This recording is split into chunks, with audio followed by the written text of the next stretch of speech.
Permanent hair removal at Anos. Flat 25% off. Call 970-389919.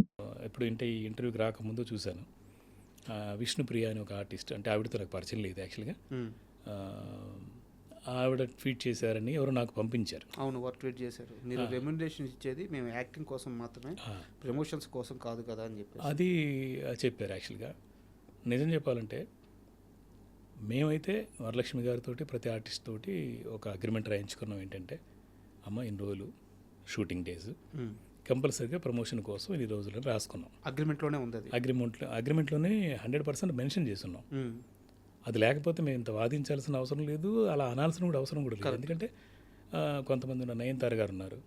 Nayanthara గారు ఏంటంటే ముందే చెప్పేస్తారు క్లియర్గా, నేను రాను ప్రమోషన్స్ కానీ.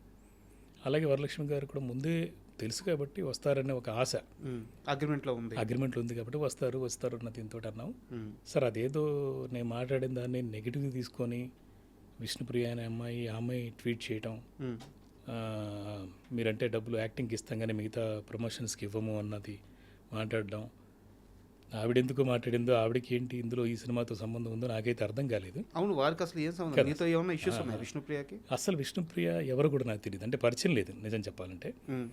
ఎందుకంటే నేను డైరెక్టర్గా, మ్యూజిక్ డైరెక్టర్గా, రైటర్గా, యాక్టర్గా నేనంటే 31 years నుంచి ఉన్నాను ఇక్కడ. 94లో వచ్చాను నేను. అందరితో బాగానే ఉన్నాను. ఇప్పుడు వచ్చిన జనరేషన్ మాత్రం కొంతమంది తెలియదు. తెలియకపోవడం వల్ల నాకెవరో పంపించారనమాట. ఉదయాన్నే ఇలాగ ఏదో చేశారని చెప్పి పంపిస్తే సరే చూశాను.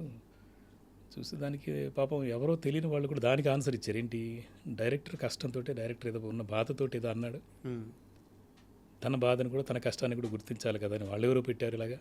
అది వెళుతోంది, దాన్ని మనం ఏం చేయలేం. వాటి విష్ణుప్రియకి ఇక్కడ అగ్రిమెంట్ గురించి, అగ్రిమెంట్లో 5 days అని మెన్షన్ చేసిన విషయము, 5 daysకి గాను వరలక్ష్మి గారు ఒకరోజే వచ్చారన్న విషయం తెలియదు. ఇవేవి అవగాహన లేనట్టు ఉండకపోవచ్చు. ఎందుకంటే అమ్మాయి ఎందుకు మాట్లాడిందో తెలియదు. నేను కూడా నింద వేసి లేదంటే చెడుగా మాట్లాడి కూడా లేదు, అంటే నా సినిమాకి రాలేదు ఇలాగా అన్న బాధను చెప్పాను తప్ప గొడవలాగైతే చేసుకోలేదు. సార్, వరలక్ష్మి గారి విషయానికే వద్దాం. మీరు చెప్పినట్టు నిజంగా వరలక్ష్మి గారికి సినిమా కొత్త కాదు. వాళ్ళ ఫాదర్ గారి దగ్గర నుంచి, రాధికా గారి దగ్గర నుంచి సినిమా నేపథ్యంలో పెరిగిన వ్యక్తి, సినిమాకి 100% కమిట్మెంట్గా ఉండే వ్యక్తి. మీరే చాలా, ఇంత జరుగుతున్నా సరే వరలక్ష్మి గారి గురించి మీరే చాలా గొప్పగా చెప్తారు. అండ్ నాకు బాగా గుర్తు, టీజర్ రిలీజ్కి వరలక్ష్మి గారు వచ్చినప్పుడు మీతో ఎంత బాగా మాట్లాడుతూ, ఎంత నవ్వుతూ ఉన్నారో నాకు బాగా గుర్తుంది. కింద చూశాను నేను. సో ఇంత బాగా జరుగుతున్న జర్నీలో ఒక్కసారిగా డిస్టర్బ్ అవ్వడానికి సెట్స్లో ఏమన్నా గొడవ జరిగిందా? అయ్యో లేదు, అస్సలేదు.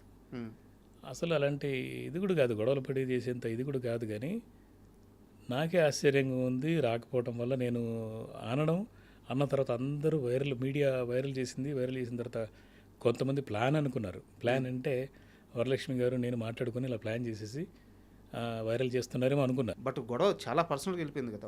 వరలక్ష్మి గారు ట్వీట్ చేశారు, చూసారా మీరు? ఏది, అరిసే కుక్కలు కరవు అంటూ కుక్కతో పోలుస్తూ ఒక ట్వీట్ చేశారు. ఇదే ఇష్యూ మీరు మాట్లాడిన మీ ఓకే చూడలేదా మీరు? నేను చూడలేదు.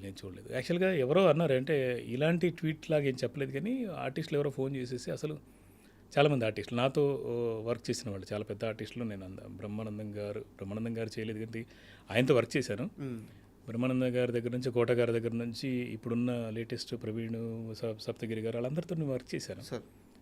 వాళ్ళలో కొంతమంది ఫోన్ చేసి, అన్నయ్య ఏంటి ఇంత రియాక్ట్ అయ్యారు మీరు అనే, మళ్ళీ ఆవిడెందుకు రియాక్ట్ అయ్యింది అంటే, ఏం రియాక్ట్ అయిందో ఇంకా తెలియదు నాకు యాక్చువల్గా. ఎందుకు రియాక్ట్ చాలా సీరియస్గా రియాక్ట్ అయ్యారు. కుక్కతో పోలుస్తూ ట్వీట్ చేశారు. కుక్కతో పోల్చడం అని అంటే యాక్చువల్గా మనం అలా అంటుందని నేనైతే అనుకోను. అలా అనిందంటే మాత్రం వాళ్ళ విజ్ఞతకి వదిలేయాలి. యాక్చువల్గా ఏంటంటే నేను నుంచి, అంటే నేను ప్రెస్ మీట్ పెట్టకముందు నుంచి మా ప్రొడ్యూసర్ గారు కంప్లైంట్ ఇవ్వాలి, ఇలాగా మాకు ఇబ్బంది పెట్టారు, మనకి ప్రమోషన్కి ఇది చేయలేదు అని ట్రై చేస్తూ, అంటే కంప్లైంట్ ఇవ్వాలని దీంట్లోకి అనుకుంటూ ఉన్నారు. యాక్చువల్గా కౌన్సిల్లో మనమే వద్దులే అని చెప్పేసి, ఎందుకులే మనం హ్యాపీగా సినిమా చేసుకుంటున్నాము అంటే ప్రెస్ మీట్ ముందు వరకు జరిగిన అయితే ఇప్పుడు ఏ మూడ్లో ఉన్నారు? కంప్లైంట్ ఇవ్వాలనుకుంటున్నారా లేదా? అంటే కంప్లీట్లీ యాక్చువల్గా అది ప్రొడ్యూసర్ కాల్ కూడా. అంటే నాకు వ్యక్తిగతంగా వరలక్ష్మి గారి మీద ఏమీ లేదు, ఎలాంటి ఇది కూడా లేదు. ఎందుకంటే నాకు చాలా ఇష్టం ఆవిడ పర్ఫార్మెన్స్ ఇష్టం, టైమింగ్ ఇష్టం, వర్క్ చేయడం ఇష్టం. కానీ నిన్న జరిగింది మాత్రం కంప్లీట్గా వెళ్ళిపోయింది. వేరే వెర్షన్లోకి వెళ్ళిపోయింది. ఆ వేరే వెర్షన్లోకి వెళ్ళిపోయి నిజంగా చాలామంది రాత్రి 9:30 10 o'clock కూడా నేను 30 years నుంచి తెలిసినటువంటి ఒక ఆర్టిస్ట్ కూడా ఫోన్ చేసి ఇలా జరిగింది ఏంటి, ఇలా మాట్లాడారు ఏంటి, ఇలాగా అయిపోయింది అని మాట్లాడితే పొద్దున లేవగానే 7 o'clock 6:30 7 o'clock కూడా మాట్లాడటం.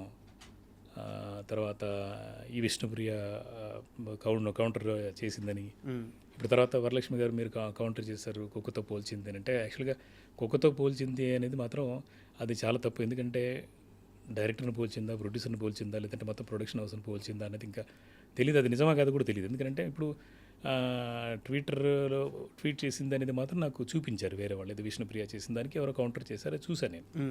ఆవిడతో నాకు డైరెక్ట్గా ఇది కూడా లేదు కాబట్టి సరే నేను నిజం చెప్పాలంటే అమ్మాయి నెంబర్ తీసుకుని నేను అడుగుదాం అనుకున్నాను. విష్ణుప్రియని ఏంటమ్మా ఏమైంది అసలు, నీకంటే నీకు విషయం తెలిస్తే ప్రాక్టికల్గా ఈ ప్రాబ్లం జరిగింది, ఏదైనా ఇష్యూ అయ్యింది, లేదంటే నా వల్ల లేదా మా ప్రొడక్షన్ వల్ల వరలక్ష్మి గారికి ఏదైనా ప్రాబ్లం అయింది, దీని మీద స్పందిస్తే చాలా బాగుంటుంది. కానీ అక్కడ జరుగుతున్నది ప్యూర్లీ ఒక సినిమా రిలీజ్ అవుతున్న సందర్భంలో నా బాధో లేదంటే ప్రొడక్షన్ హౌస్ బాధలో ఉన్నప్పుడు మీకు అసలు సంబంధం లేదు, అస్సలు కాదు. వ్యక్తిగతంగా అసలు ఆవిడతో మాకు ఎలాంటిది లేదు. ఇప్పుడేం సార్, అంటే నేను మళ్ళీ ఓపెన్గా అడుగుతున్నాను, మళ్ళీ స్ట్రైట్గా అడుగుతున్నాను, మళ్ళీ కంప్లైంట్కి వెళ్ళే ఆలోచన ఉందా లేదా? మా ప్రొడ్యూసర్ గారు అయితే వెళదాము అని చెప్పేసి ప్రసన్న కుమార్ గారు వాళ్ళతో వీళ్ళతో మాట్లాడదాం, నేను దొరకలేదు, వాళ్ళు మాట్లాడాలి అని చెప్పేసి అని అన్నారు. నాకు అంటే ఆవిడతో గొడవకి వెళ్ళి ఇది చేయాలని మాత్రం ఎట్టి పరిస్థితులు లేదు. సరే నేను అన్నాను, ఆవిడ అనుంటే ఆవిడతో కూడా నేను అడుగుతాను డైరెక్ట్గా, ఇలాగా కుక్కతో పోల్చడం ఇట్లా వస్తారా, మళ్ళీ కలుస్తారా, మిమ్మల్ని మాట్లాడతారా, ఎదురు పడతారా అని. అంటే మరీ అంత శత్రుత్వం ఏం లేదు, కానీ ఆవిడ నేను అన్న దానికి హర్ట్ అయ్యిందేమో అనుకుంటున్నాను. ఎందుకంటే చాలామంది ఆర్టిస్టులు అందరూ ఫోన్ చేశారు కాబట్టి వాళ్ళు కూడా అన్నయ్య ఆ అమ్మాయి చాలా మంచిది, ఎప్పుడు కూడా ఇలాగ ఇబ్బంది పెట్టలేదు, ఏ సినిమాలు కూడా ప్రమోషన్కి తను వస్తుంది, కానీ మీరు అన్నారు నాకు అర్థం కావట్లేదు, మీకు ఏదైనా గొడవ జరిగిందని చాలామంది అడిగారు ఆర్టిస్టులు. పర్సనల్గా ఏదైనా గొడవ జరిగిందా లేదంటే ఇంకేమన్నా అంటే మీ వల్ల జరగదు, కానీ మీ కంపెనీలో ఎవరైనా అన్నది ఏదైనా ఉందా లేదా ఇంకేమైనా ఇబ్బంది పెట్టారా అని చెప్పేసి అంటే నేను అన్నాను ఆర్టిస్టులతో. అంటే మన వరలక్ష్మి గారు మరి అంత బేలా కాదు, అంటే భయపడి ఇది చేసేంత పర్సనాలిటీ ఏం కాదు. అలా ఏదైనా ఎవరైనా బెదిరించినా లేదా ఏదైనా అన్నా కూడా వెంటనే రియాక్ట్ అవుతారు, ఓపెన్గా చెప్పగలిగే ఇది ఉంది ఆవిడకి. సో ఎక్కడో ఏదో అంటే మిస్కమ్యూనికేషన్లో జరిగిన పాయింట్ టోటల్గా కూడా ఇది. ఈ డబ్బింగ్ విషయంలో ఎందుకు ఇబ్బంది పెట్టారు? డబ్బింగ్ విషయంలో అయితే డబ్బింగ్ స్టార్ట్ అయిపోయిన తర్వాత ఫస్ట్ హాఫ్ చెప్పిన తర్వాత సెకండ్ హాఫ్ చెప్పడానికి చాలా రోజులు పట్టింది.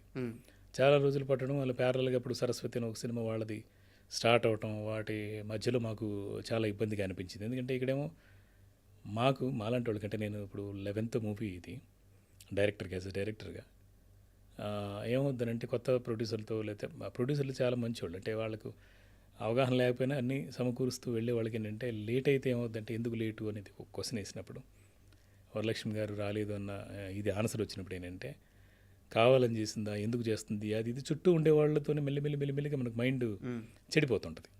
సో యాక్చువల్గా కమిటెడ్ ఆర్టిస్టు యాక్టింగ్ పరంగా షూటింగ్ పరంగా లొకేషన్లో అయితే బంగారం, అంటే మనం అనుకున్న టైం కన్నా 10-15 నిమిషాల ముందు రెడీ అయిపోయి కెమెరా ముందుకు రావడం అనేది అదంతా జరిగింది. కానీ పోస్ట్ ప్రొడక్షన్ ఇలా లేట్ అవడం అన్న దాని వల్ల బాధ వేసింది అనమాట, అంతే. ఇప్పుడు డబ్బింగ్ కూడా ఫస్ట్ హాఫ్ చెప్పారు అని చెప్పారు, బట్ ఫస్ట్ హాఫ్ డబ్బింగ్ చెప్పడానికి కూడా 19 సార్లు వస్తున్నాను రావట్లేదు అని చెప్పేసి క్యాన్సిల్. అది కూడా ఏంటంటే ఆ టైంలో మరి ఆవిడ ప్రాజెక్ట్ ఏదో చేద్దాం అనుకున్న దీంట్లోనే ఉండడం జరిగింది అనేది ఒకటి.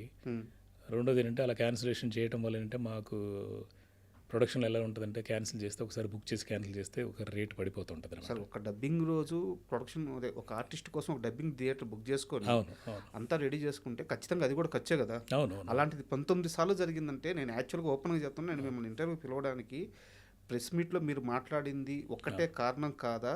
నిజంగా వరలక్ష్మి శరత్ కుమార్ గారు అలా ఇబ్బంది పెట్టే మనిషి అయితే కాదు, నాకు 100% కాదు. కానీ 19 సార్లు వస్తానని చెప్పి రాలేదంటే నిజంగా చాలా సీరియస్ ఇష్యూ. అవును. ఎందుకు అంటే ఒక డైరెక్టర్ కానీ ఒక ప్రొడక్షన్ హౌస్ కానీ ఇంత స్ట్రగుల్ అవ్వకూడదు ఒక సినిమా విషయం. అవును. ఎందుకు జరిగిందనేది అర్థం కావట్లేదు. అదే అంటే ఎందుకంటే అన్నిసార్లు క్యాన్సిల్ చేస్తే కూడా మనకి పొద్దున్న వెళ్ళటం, టిఫిన్ చేయటం, ఒక గంట సేపు కూర్చోవడం తిరిగి రావడం అనేది ఉంటే ప్రొడ్యూసర్ ఖర్చే. కడుపు మండిపోద్ది. వాళ్ళు ఏంటంటే దానివల్ల అవన్నీ కూడా ఒక్కోటి అయిపోయి పర్వతం అయిపోయినట్టుగా అయింది తప్ప ఎందుకు ఇలా చేసింది అనేది కారణాలు అయితే తెలియదు ఆ టైంలో. అండ్ ఆవిడ ప్రొడక్షన్ ప్యారలల్గా జరుగుతున్నందువల్ల అటు ఇటు ప్యారలల్ బ్యాలెన్స్ చేయడానికి ఇది చేసిందా తెలియదు. అది బాధ అనిపించింది.